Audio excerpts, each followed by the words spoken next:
Hi. So today I really wanted to do a video on not judging people where they are on their journey or what their journey is. A lot of this came from, I've been watching this series on YouTube, and whilst I don't believe in psychics as in people telling you what to do with your life anymore or telling you what's going to happen, this is quite different. I find it, very interesting as a form of entertainment. And it's these people called psychic punks, I think the channel's called. I'll try and link it anyway.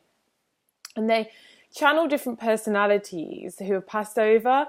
Now, I mean, actually, personality is really part of the ego, and it's unlikely their soul will still be these personalities. But somehow they've kind of tapped into a point of time and been able to pick up on these personalities. But that's actually not the point of it. It's actually good entertainment. But it's the things that it's brought up in me, and it's made me, because a lot of what these people from the other side say really strongly resonates with me. And so it's really brought a lot of thought process up for me. And they have really interesting characters on there.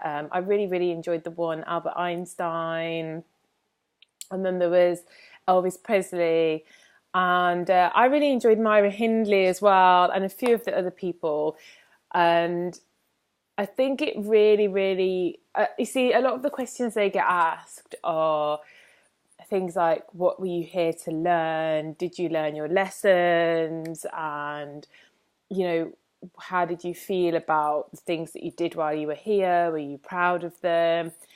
And it's just really interesting to hear the responses. And I already obviously was aware of coming here to learn certain lessons, but it really put it into perspective in an even deeper sense for me. However true the channelings are, they put something into a different perspective in my mind, because they made me even more aware of not judging someone else, because we're not here to work on the same things. Well, I mean, we are in essence all here to work on the same things, but the journey to get there isn't the same journey for everybody. I mean, nearly all of them actually said that the key was self-love, and their main lesson was to love themselves. Even it wasn't even as much about other people or what they contributed, it was to learn to love themselves. And that really resonates for me, because that's been a big part of my journey. A more recent journey is actually learning to love myself more than trying to be anything for anybody else, because it's all about me. And that's kind of what they all say, is it's all about you.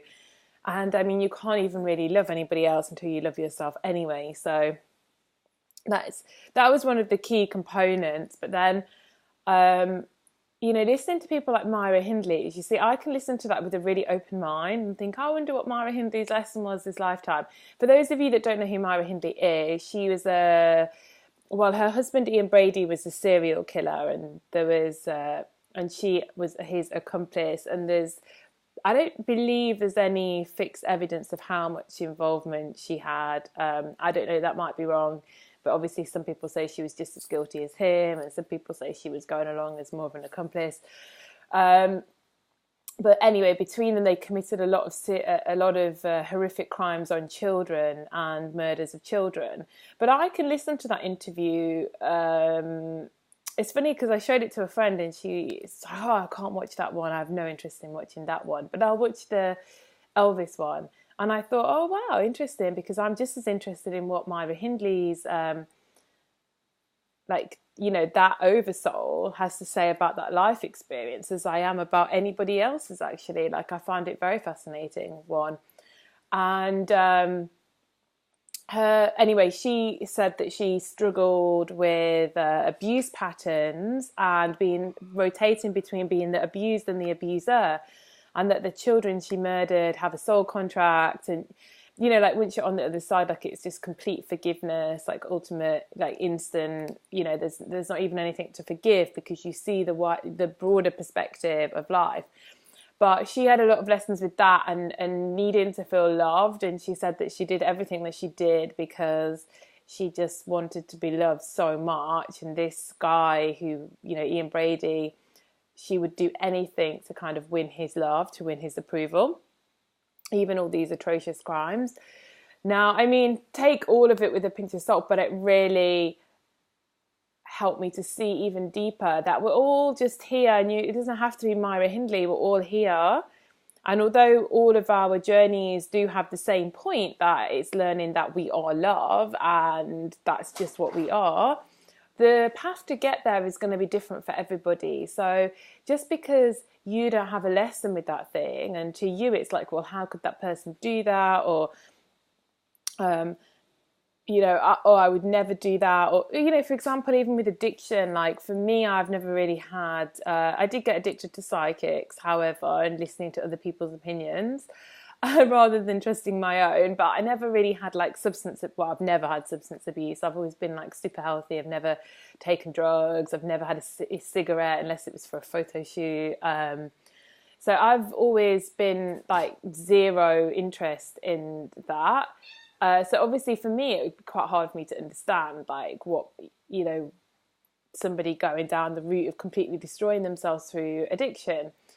But it's a valid life path and it's their choice. And the things that I've struggled with in my life, other people would probably find very easy to deal with, because we kind of come down here with different emotional triggers and lessons and things that we need to work on to learn that we are love. I really think that's what's quite unique about what I call the twin flame journey. I mean, call it what you like, ascension, awakening. Is that it's almost like I feel that we get into die in form. Like when they talk about having life review, I don't know about anyone else, but I feel like I've had life reviews and I get them in little bursts where I kind of get to see how my actions affected. I get to go back and feel different energetics from different places in my life with a new awareness. And I also feel like I'm getting the ability to learn these things that these people can now see so clearly in death while I'm in form. So that's kind of a really exciting opportunity that we have at the moment. But I do feel like I'm just every day now, like seeing things more and more clearly. And this week, that's really been my focus actually, is being able to see that we're all